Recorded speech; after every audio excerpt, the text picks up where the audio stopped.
Magluluto po tayo ngayon ng kalderetang manok or chicken caldereta. Let's do this! You're ready? I'm ready!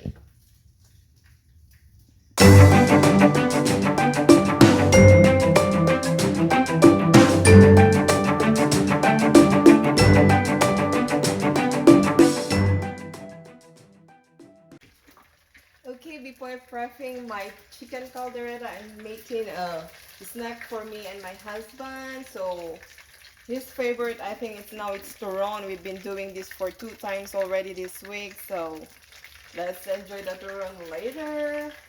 And then I'll do my chicken caldereta. Look, look, look! Look at that!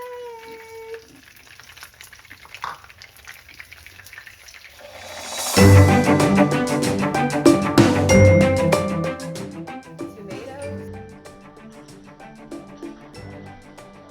green bell pepper,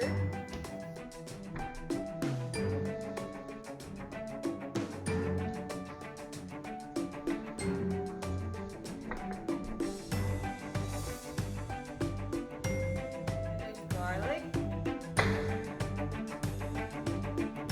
onion,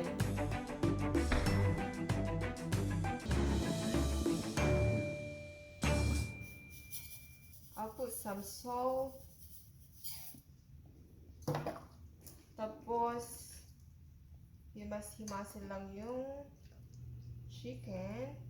Sa Pilipinas, ginagawa ito, not all Filipino daw, para daw matanggal yung lansa.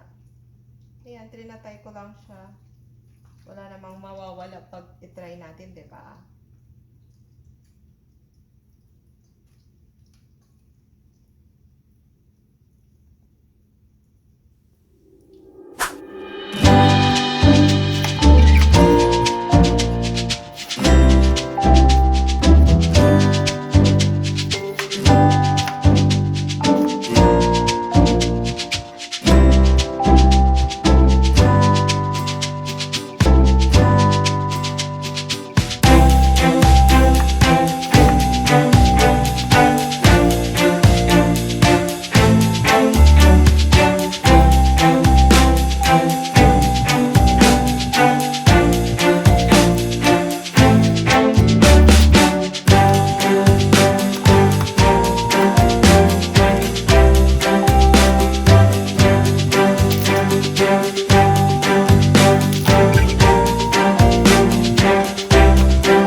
Spread.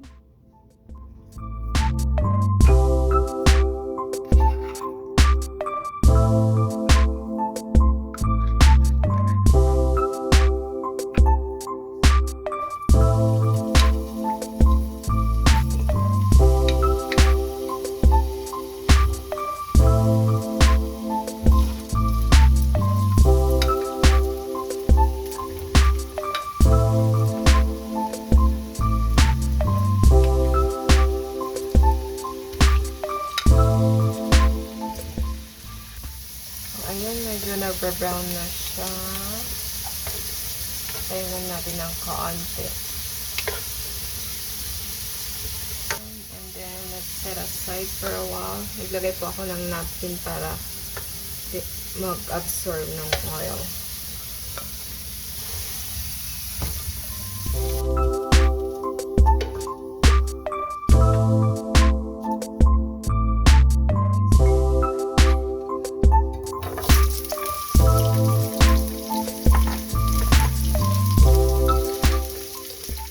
Ito medyo okay na siya. Makikita nyo meron siyang nabra-brown siya dyan. Okay na ito.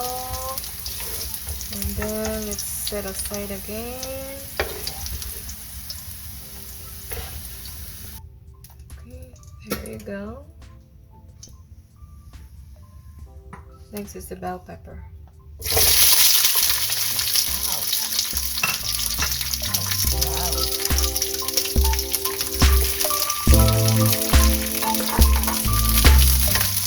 Itong mantika nito, dito na natin ipapan-fry ng kaunti yung chicken natin para ma-absorb niya yung ang tawag nito, lasa ng carrots, potato, and this bell pepper. Ayan, okay na siya. Let's set aside again. Oops. Tumalon. Ito na. Diba? Ang ganda ng kulay. Next natin, ipa-front fry na natin ang chicken. Ako gusto ko itong dark meat.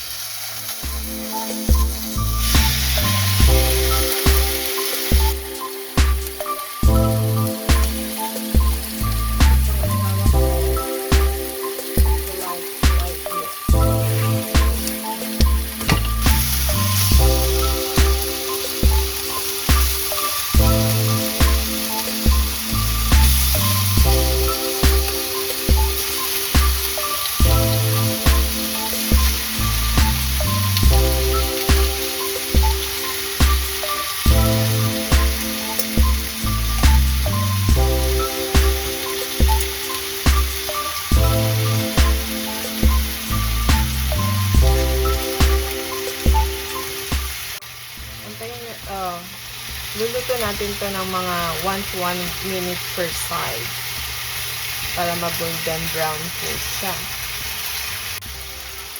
Okay, and now it's time to flip it on the other side. There, and as you can see, it's golden brown. A good golden brown siya. There you go. And then we'll wait for another 1 minute or 1.5 minutes, and then we will set aside again. Magluluto po ako ngayon ng papaya na may sardinas. Ito, lutong Ilocano. Ito po ay tira namin ng kahapon. Nagluto ako ng tinola. Ayan, okay na siya. Hanguin ko lang.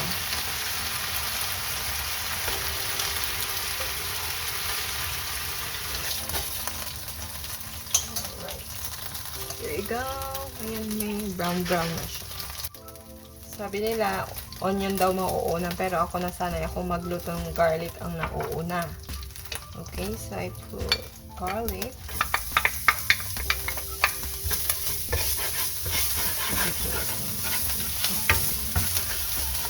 Then next is the onion.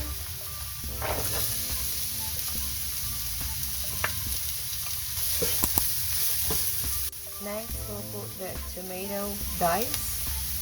It's a full tomato.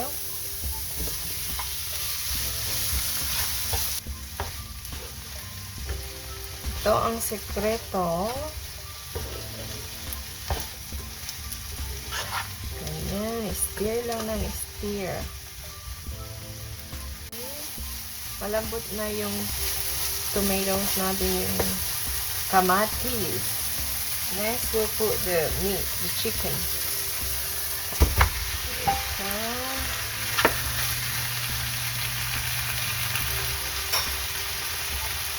Then I'll put maybe 2 tablespoons of fish sauce. Yung iba gumagamit ng salt. Magdadagdag ako ng salt for later.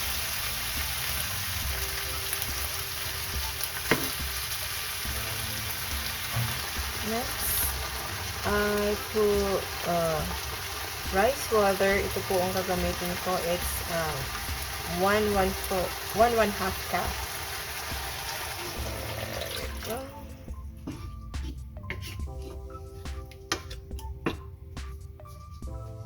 Pakulaan lang po natin. And then we'll put the tomato sauce. Yan. Kumukulo na siya. Ang bango. Next, we'll put the tomato sauce. Tomato. Kamatis in Filipino. No? Kamatis? Hindi.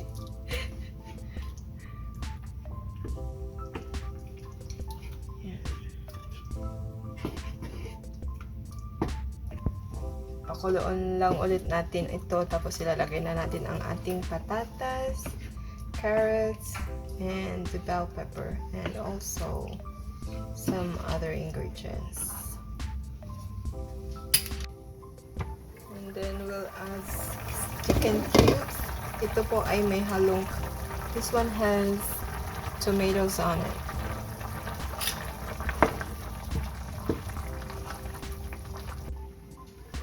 Okay, let's wait about 12 to 15 minutes to cook the chicken. And maybe we need to flip it one more time.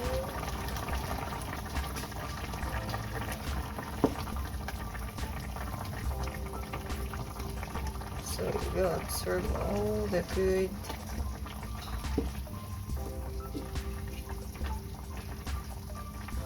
flavor of this chicken. There we go. Okay, it's been 12 minutes, I think. Oh man, that smells good. Then we'll put our liver spread.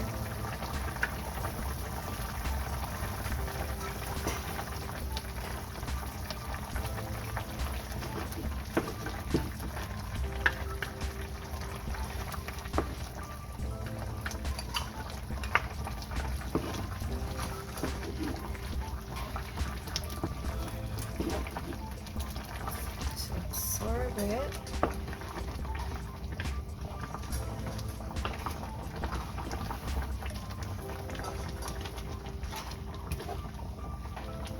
And then peanut butter. I use peanut butter on my caldereta, but this one it's optional.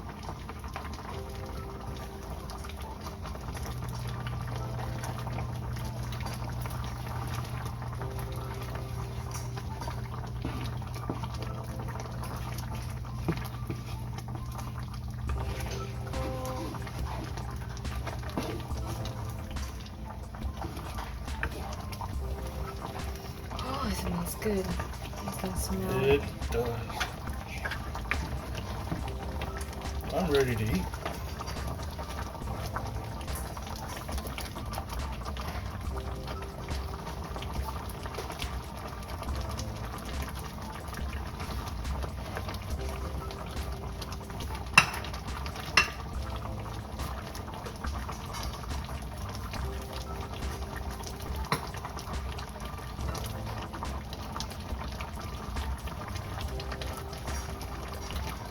Next, we'll put the bell pepper. Ouch! Ah, no. Napaso pa ako ah.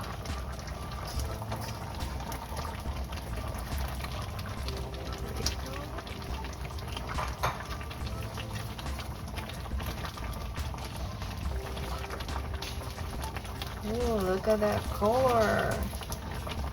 I love that vibrant color of my cooking. I do too.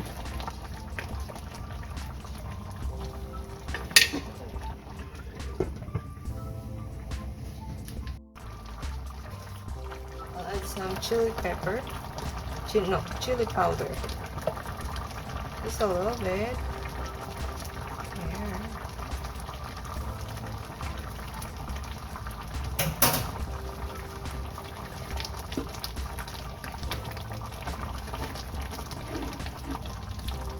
Potatoes.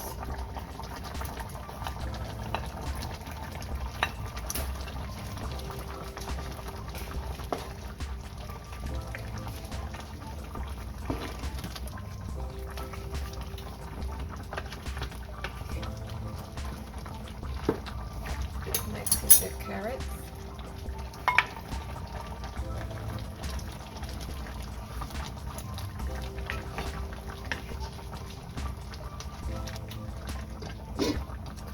Tapos antayin na lang natin maluto yung patatas tsaka yung carrots.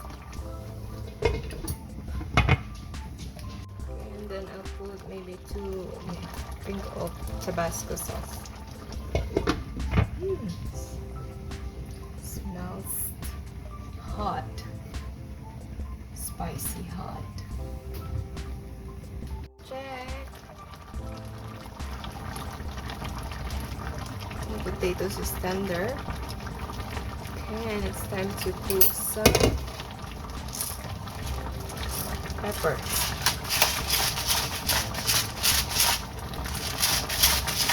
Maraming pepper.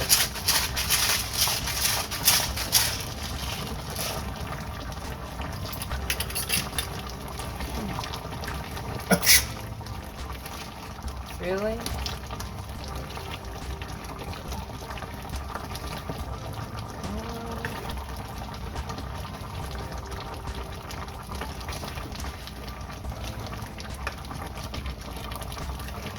Yay, it's done.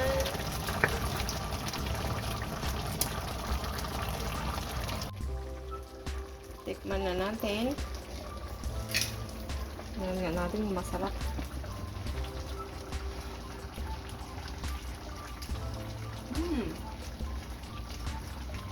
Good.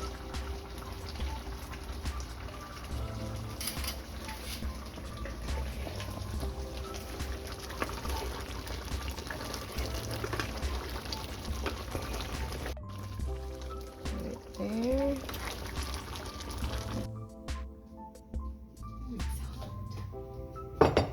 There you go. Oh, it looks good. This looks good. Oh man, let's get a little carrot here. Oh, that looks good, don't it? Oh, that is awesome. Is that right?